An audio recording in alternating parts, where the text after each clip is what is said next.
of very important discussion here today is the issue of criminal gangs in Nairobi and parts of the country.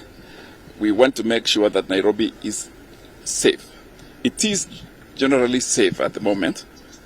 There's a lot of interventions that the Nairobi Regional Police Command have made, and it's a follow-up to that directive. Number two is to generally speak into the welfare, the mental wellness of the officers, the general welfare of the officers in Nairobi.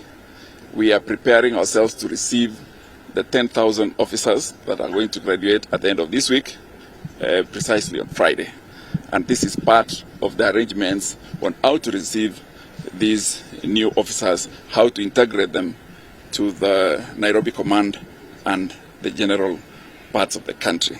So other than the normal issues that we're going to speak, we have our own administrative issues touching on so many issues of the police that we are going to deal with.